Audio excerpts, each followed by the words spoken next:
여러분 만나서 반갑습니다.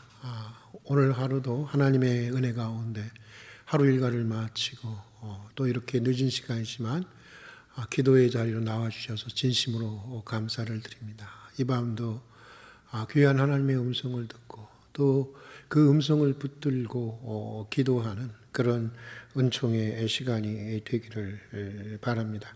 오늘 우리가 함께 읽고 묵상할 말씀은 요한복음 11장입니다. 사실 11장 전체를 읽어야 하겠지만 여러분들이 잘 아는 나사로의 죽은 나사로를 살리신 사건이고, 그래서 11장 1절에서 17절까지만 보도록 하겠습니다. 11장 1절에서 17절까지만 함께 읽도록 하겠습니다. 제가 봉독하겠습니다. 어떤 병자가 있으니 이는 마리아와 그 자매 마르다의 마을 베다니에 사는 나사로라. 이 마리아는 향유를 주께 붓고 머리털로 주의 발을 닦던 자요, 병든 나사로는 그의 오라버니더라.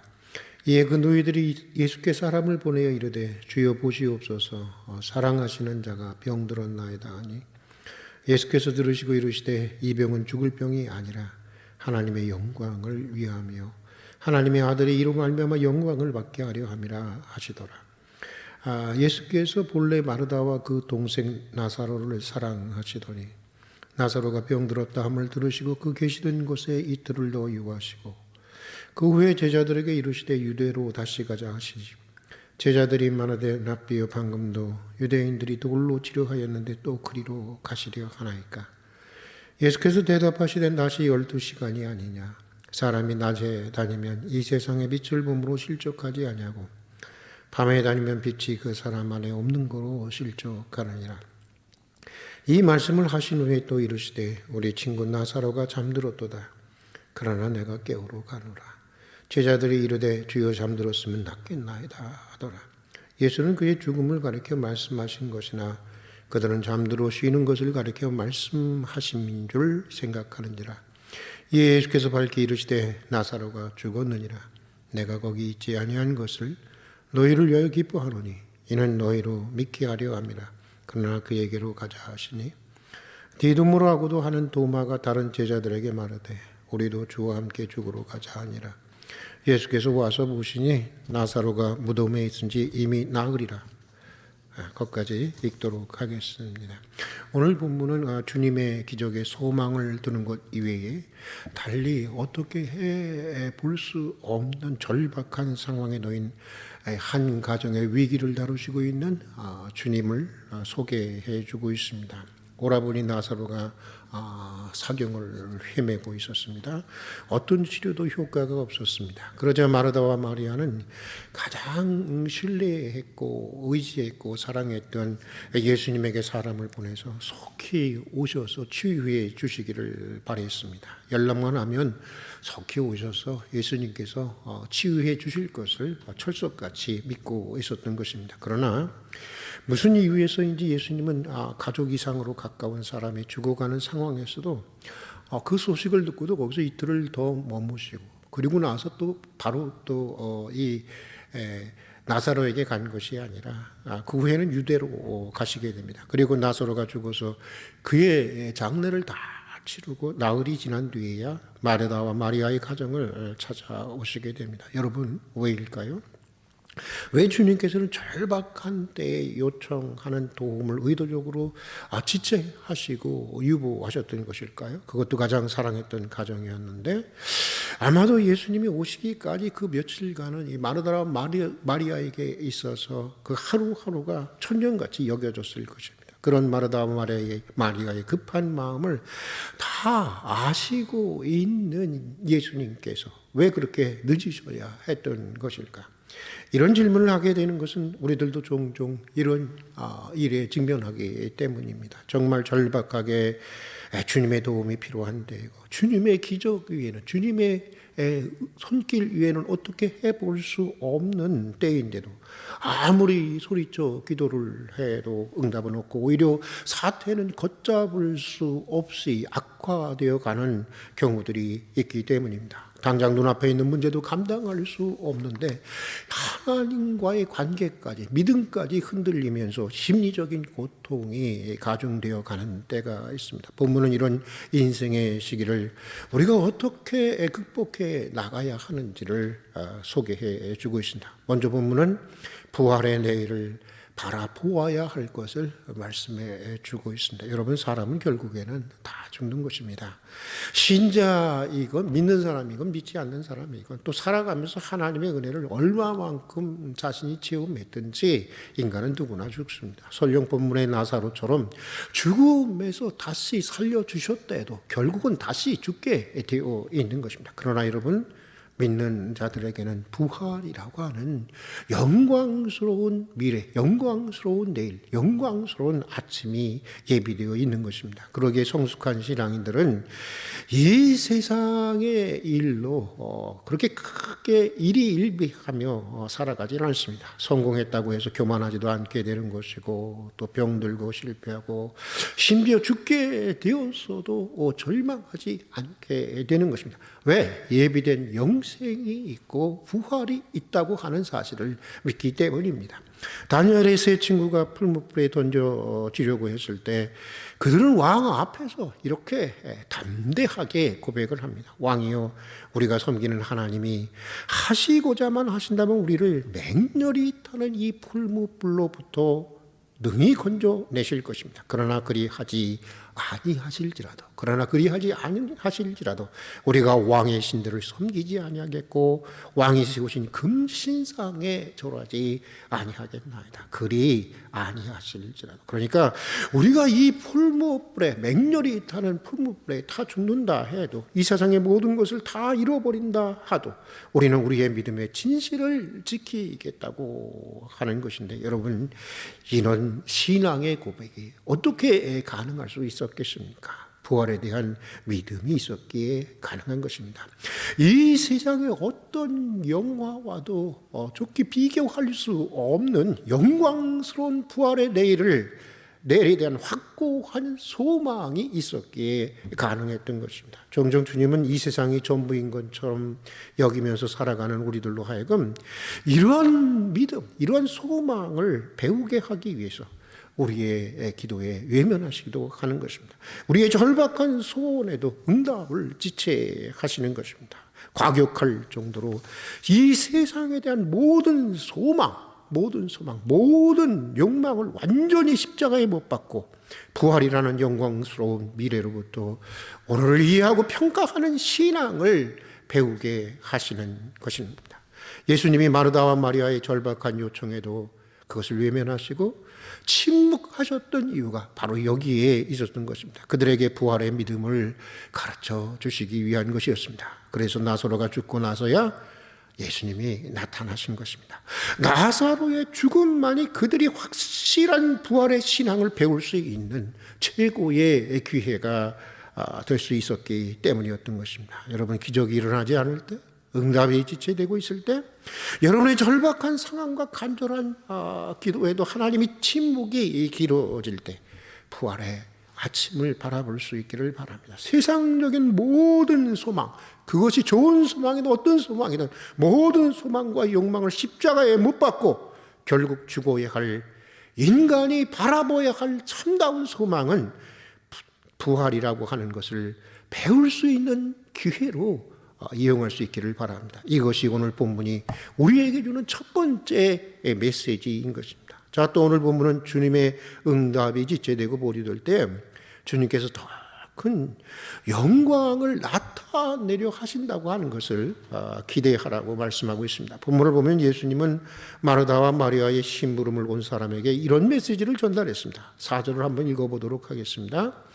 이 병은 죽을 병이 아니라 하나님의 영광을 위하며 하나님의 아들이 이 일로 말미암아 영광을 받게 하려 함이니라. 나사로가 걸린 병은 하나님의 영광을 위한 것이고 하나님의 아들이신 예수 그리스도께서 영광을 받으시게 하려고 하는 병이었다고 하는 것입니다. 호들갑 떨지 말라는 것입니다.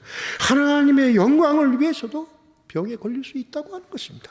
하나님의 영광을 위해서도 죽을 수 있다고 하는 것입니다. 하나님의 영광을 위해서도 가난해질 수도 있고 하나님의 영광을 위해서도 실패할 수 있다는 것입니다. 모든 질병이나 문제가 생기면 하나님의 저주라든가 귀신이 일으키는 것으로 생각하는 신앙인들이 있습니다. 그러나 그것은 성경이 말하고 있는 진실이 아닌 것입니다. 물론 자신의 잘못이나 악력에 의해서 일어나기도 하지만 종종 하나님은 하나님의 영광을 위해서 그렇게 하시기도 하시는 것입니다. 본문에서 예수님은 나사로가 죽을 병에 걸린 것은 하나님의 영광을 위한 것이라고 분명하게 말씀하고 있습니다.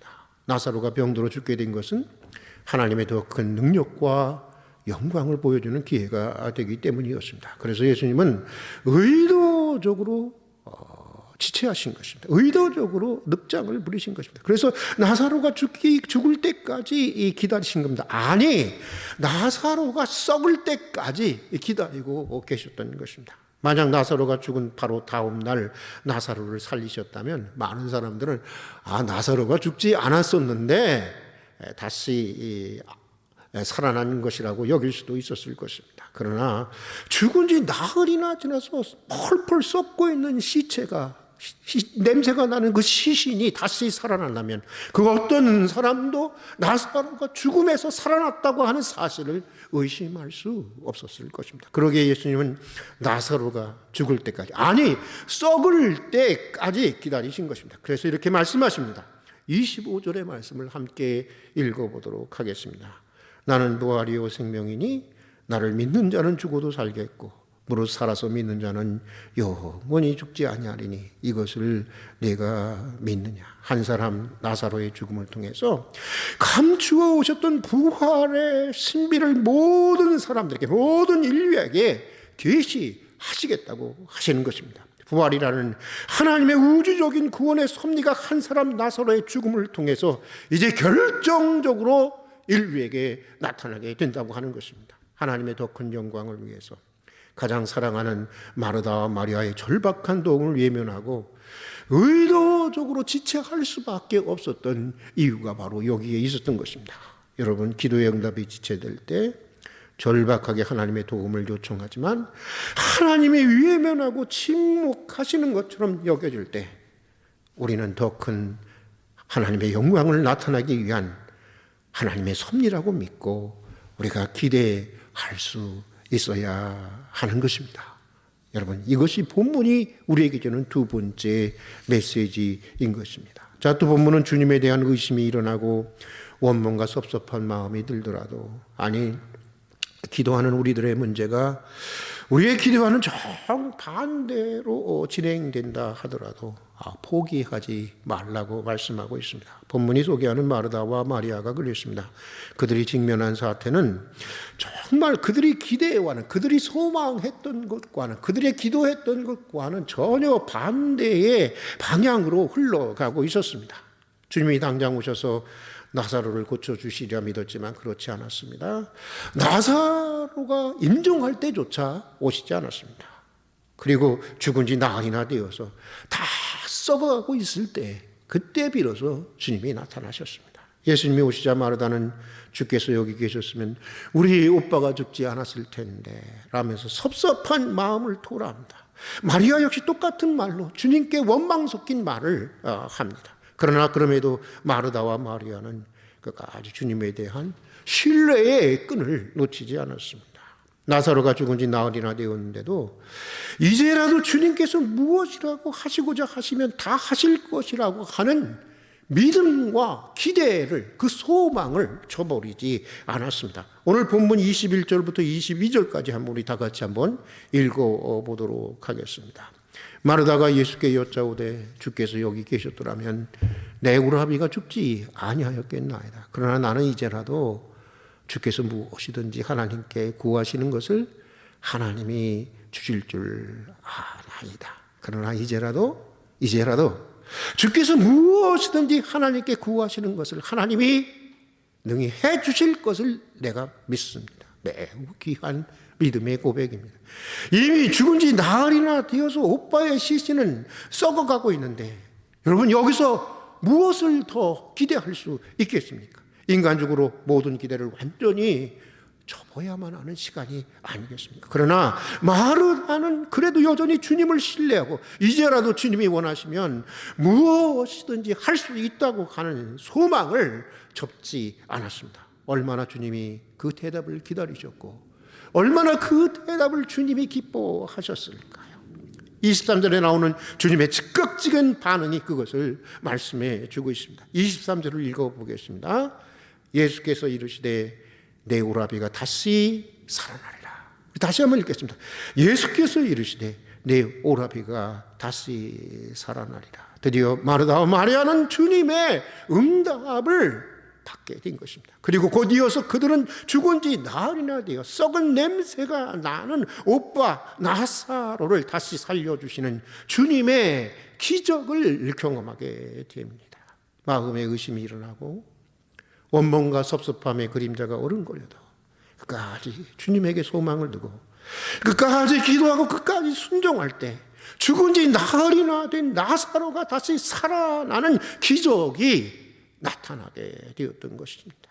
포기하지 않는 믿음, 포기하지 않는 기도, 포기하지 않는 순종이 가져온 기적이었던 것입니다. 아무리 소리쳐 기도해도 응답이 없으니까 아니 오히려 사태는 내가 기대하는 것과는 다른 방향으로 정반대의 방향으로 나아가고 있습니까? 이 세상이 전부인 것처럼 여기며 살았던 삶을 돌아보고 내려놓으십시오. 아니 이 세상에 대한 모든 소망과 욕망을 십자가에 완전히 못 받고 부활의 아침을 선명하게 바라볼 수 있기를 바랍니다. 응답이 지체되는 그 시간 동안 혹시 내가 이 세상이 전부인 것처럼 살지는 않았는지 자신을 돌아보면서 부활의 신앙을 배울 수 있는 기회로 여길 수 있기를 바랍니다. 자, 또 당장은 지체되는 것 같고 당장은 돌아가는 것 같고 당장은 막다른 길로 나가는 것 같아도 이 일을 통해서 반드시 하나님께서는 더 큰 자신의 영광을 드러내실 것이라고 하는 것을 신뢰하고 기대할 수 있기를 바랍니다. 그리고 인간적인 가능성이 완전히 사라진 상황에서도 끝까지 하나님을 신뢰하고 끝까지 기도하고 끝까지 주의 말씀에 순종할 수 있기를 바랍니다. 그때 우리는 썩어가는 나사로가 다시 사는 것과 같은 하나님의 영광을 경험하게 될 것입니다. 인간적인 가능성 제로인 상황에서도 다시 시작하게 하시는 하나님의 창조의 역사를 목격하게 될 것입니다. 같이 기도하겠습니다. 오늘도 하루 일과를 하나님의 은혜 가운데 마치고 늦은 시간 다시 기도의 자리로 불러주신 것을 진심으로 감사드립니다. 이 밤도 주님의 귀한 음성을 듣고 주님과 보다 깊은 사귐 가운데로 나아가는 은총의 시간이 되게 하여 주시옵소서. 기적이 일어나지 않을 때 주께서 우리의 기도의 응답을 지체하실 때 다른 어떤 때보다 기적이 요구되는 상황임에도 하나님의 긴 침묵만 이어지고 있을 때 오히려 부활의 눈부신 아침을 바라볼 수 있는 믿음을 배우게 해 주시옵소서. 비록 당장은 응답이 지체되는 것 같고 우리의 수고에 열매가 없어 보여도 마치 우리의 인생이 거친 길로 돌아가는 것만 같고 막다른 길로 나아가는 것 같아도 이 일을 통해서 반드시 하나님의 더 큰 영광이 드러날 것을 기대할 수 있는 믿음을 더하여 주시옵소서. 인간적인 가능성이 완전히 사라진 상황에서도 썩은 나사로를 다시 살려주신 주님을 끝까지 믿고 기도하면서 인간적인 가능성 제로인 상황에서도 다시 시작하게 하시는 하나님의 놀라운 창조의 역사를 보게 해 주시옵소서. 예수님의 이름으로 기도드립니다. 아멘. 계속해서 기도하시겠습니다. 특별히 이 밤은 이태원 참사의 희생자와 그들의 유가족들을 위한 하나님의 크신 위로가 함께 하시고 오늘의 절망 가운데서 다시 일어날 수 있도록 기도해 주시는 밤이 될 수 있기를 바랍니다.